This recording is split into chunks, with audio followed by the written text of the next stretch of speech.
से शुरू होगा हरियाणा विधानसभा का बजट सत्र। सुबह 11 बजे शुरू होगी सदन की कार्यवाही। राज्यपाल के अभिभाषण के साथ सत्र का आगाज होगा। आज से 18 मार्च तक चलेगा बजट सेशन। 2 मार्च को पेश होगा हरियाणा का बजट। तो हंगामेदार रह सकता है हरियाणा विधानसभा का बजट सत्र। विपक्ष की कई मुद्दों पर सरकार को घेरने की तैयारी। बड़ी खबर इस वक्त की आपको बता रहे हैं। आज से हरियाणा विधानसभा का बजट सत्र शुरू होने वाला है। विपक्ष तमाम ऐसे विषय हैं जिनको लेकर सरकार को घेर सकता है। तो सुबह 11 बजे सदन की कार्यवाही जो है वो शुरू हो जाएगी। राज्यपाल के अभिभाषण के साथ सत्र का आगाज होगा। तो आज से 18 मार्च तक बजट का सेशन चलेगा। 2 मार्च को पेश होगा हरियाणा का बजट। हंगामेदार रह सकता है हरियाणा विधानसभा का बजट सत्र। विपक्ष की कई मुद्दों पर सरकार को घेरने की तैयारी। तो आज से हरियाणा विधानसभा का बजट सत्र शुरू होने वाला है।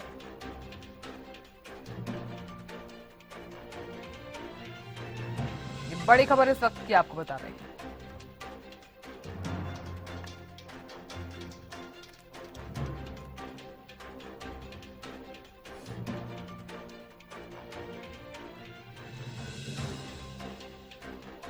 तो आज से हरियाणा विधानसभा का बजट सत्र, और ये सत्र जो है वो काफी ज्यादा खास भी देखा जा रहा है। हालांकि बजट का अगर जिक्र किया जाए तो 2 मार्च को हरियाणा का बजट पेश किया जाएगा। और बजट को लेकर मुख्यमंत्री नाथू सैनी भी प्री बजट मंथन करते नजर आए। तमाम वर्गों से सुझाव जो है वो लिए गए ताकि बजट में उन तमाम सुझावों को शामिल किया जा सके। हालांकि विपक्ष भी जो है वो लगातार तैयारी कर रहा था। और कल भी जिस तरह से विधायक दल की बैठक बुलाई गई, कांग्रेस की विधायक दल की बैठक, जिसमें रणनीति जो है बनाई गई कि बजट सत्र में क्या कुछ विषय उठाए जा सकते हैं।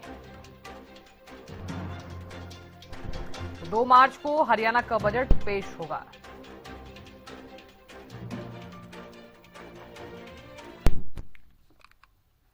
तो बजट को लेकर जानकारी ले लेते हैं। चंडीगढ़ से महेंद्र सिंह जुड़ गए हैं। महेंद्र सिंह, हरियाणा विधानसभा का बजट सत्र जो है वो 11 बजे शुरू हो जाएगा। सत्र की कार्यवाही किस तरह से देखी जा रही है, क्या माना जाए, क्योंकि सरकार भी बिल्कुल तैयार है और विपक्ष ने भी पूरी तैयारी की है। बिल्कुल, देखिए साधना, जिस तरह से हाँ।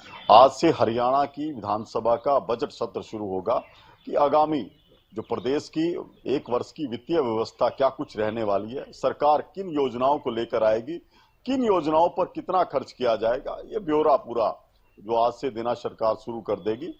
तो आज राज्यपाल के अभिभाषण के साथ 11 बजे विधानसभा का ये बजट सत्र शुरू होगा, जो कि 18 मार्च तक चलेगा। 2 मार्च को प्रदेश के मुख्यमंत्री, जिन पर वित्त विभाग का भी जिम्मा है, वो बजट पेश करेंगे।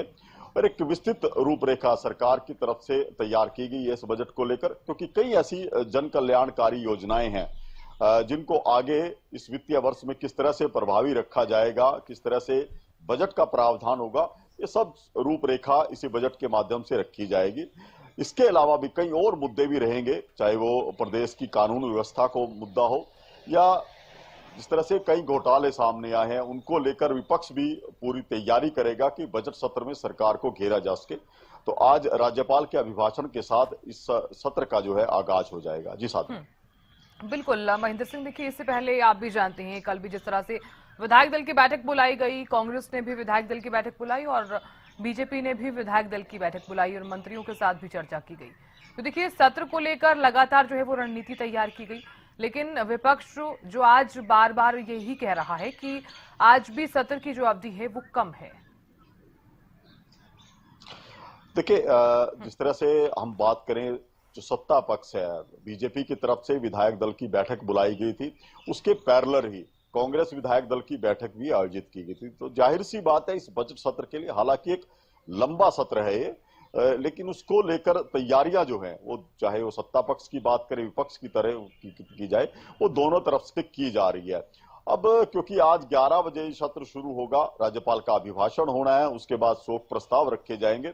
तो अभी ये कहना बेहद जल्दबाजी होगी कि सत्र का समय जो है या अवधि कम रखी गई है, क्योंकि पर्याप्त समय, तो इतना कई दिनों तक ये सेशन चलेगा, तो पर्याप्त समय विपक्ष को भी मिलेगा अपनी बात रखने का, अपने जो भी मुद्दे हैं उनको रखने का, और सरकार के पास भी पर्याप्त समय होगा कि वो आगामी वित्त वर्ष में प्रदेश को किस तरह से आगे ले जाना चाहते हैं, और योजनाओं का ब्यौरा देने के लिए भी सरकार के पास इस सेशन के अंदर पर्याप्त समय होगा। तो ये कहना बड़ी जल्दबाजी होगी साधना कि समय अवधि जो है वो कम रखी गई है। जी बिल्कुल महेंद्र सिंह, क्योंकि बजट जो है वो 2 मार्च को पेश किया जाना है, और ऐसे में हरियाणा की जो जनता है वो लगातार सरकार से उम्मीदें भी लगा रही है कि इस बार का जो बजट है वो पिछली बार के बजट से काफी अलग हो, क्योंकि मुख्यमंत्री खुद सुझाव लेते हुए नजर आए। तमाम वर्गों से बातचीत की गई, तमाम वर्गों से सुझाव लिए गए, और साथ ही पोर्टल के माध्यम से भी लगातार सुझाव जो हैं वो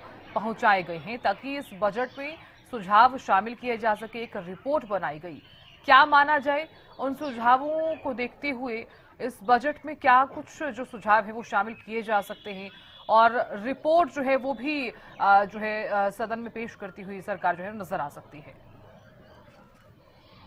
बिल्कुल साधना, देखिए एक उम्मीद तो इस बजट को लेकर प्रदेशवासियों की बंधी है, क्योंकि 2 तरह के हम प्रभाव देख सकते हैं इस बजट के अंदर। एक तो सबसे पहले मैं जिक्र करूंगा, जो अभी बीते दिनों केंद्र सरकार ने जो बजट पेश किया था उसका रिफ्लेक्शन हरियाणा के बजट पर जरूर पड़ता हुआ दिखाई देगा, क्योंकि कई ऐसी केंद्र सरकार की घोषणाएं हैं, कई ऐसी योजनाएं हैं जो सीधे रूप से हरियाणा से जुड़ी हुई हैं, और हरियाणा का बड़ा हिस्सा उसमें रहने वाला है, तो उसका असर देखने को मिलेगा। सबसे पहले मैं इसी का जिक्र करूंगा, क्योंकि केंद्र सरकार ने जिस तरह से कृषि क्षेत्र में एआई टेक्नोलॉजी के इस्तेमाल की बात अपने बजट में कही थी, क्योंकि हरियाणा भी एक कृषि प्रधान राज्य है, तो जाहिर सी बात है कि हरियाणा के किसानों को किस तरह से अत्याधुनिक किया जाए, किस तरह से एआई टेक्नोलॉजी उन तक पहुंचेगी, इसको लेकर केंद्र सरकार अपने बजट में कुछ ऐलान कर चुकी है। तो हरियाणा में किस तरह से प्रभावी होगा, तो जाहिर सी बात है कि हरियाणा सरकार को भी कोई ना कोई कार्य योजना ऐसी लेकर आनी होगी, और जब प्रदेश के मुख्यमंत्री बजट पेश करेंगे तो ये उम्मीद है कि उससे जुड़ी हुई कोई योजना आ सकती है जिससे किसान को सीधा फायदा होगा। दूसरी बड़ी बात जो आपने कही है कि लगातार नायब सिंह सैनी ने प्रदेश के अलग अलग वर्गों में जाकर, चाहे वो व्यापारी वर्ग है, उद्योगपति है, छोटे दुकानदार हैं, किसान हैं, कर्मचारी वर्ग हैं, इन सबसे बात की है। इसके अलावा पोर्टल के जरिए भी सुझाव जो है हरियाणा के लोगों से मांगे गए थे, उनको भी जरूर सरकार संज्ञान में रखेगी। जब इस बजट की रूपरेखा तैयार की गई है, तो लोगों की अपेक्षाओं के अनुरूप ही ये बजट हरियाणा सरकार लेकर आना चाहेगी। और कई योजनाएं जो बीते वर्षों में सरकार के द्वारा चलाई गई, जिनमें मैं मुख्य रूप से जिक्र करना चाहूंगा, लाडो लक्ष्मी योजना महत्वपूर्ण योजना है। प्रदेश की ऐसी महिलाएं जिनके परिवार आर्थिक रूप से उतने सक्षम नहीं है, जिनकी आय जो है काफी कम है, उनको किस तरह से मजबूत किया जाए, उनको किस तरह से आर्थिक लाभ मिले, ये लाडो लक्ष्मी योजना शुरू की गई है। अभी हालांकि इसका जो दायरा है वो उनकी पारिवारिक आय 1 लाख रुपए की लिमिट रखी गई है। उम्मीद है लोगों को कि शायद ये जो आय का दायरा है इस बजट सत्र में सरकार और ज्यादा बढ़ाने की घोषणा कर सकती है, ताकि और संख्या में महिलाओं को इस योजना के साथ जोड़ा जा सके। इसके साथ साथ शिक्षा के क्षेत्र में लगातार विपक्ष भी मांग करता रहा है कि हरियाणा के जो सरकारी स्कूलों में मूलभूत सुविधाओं की कमी है।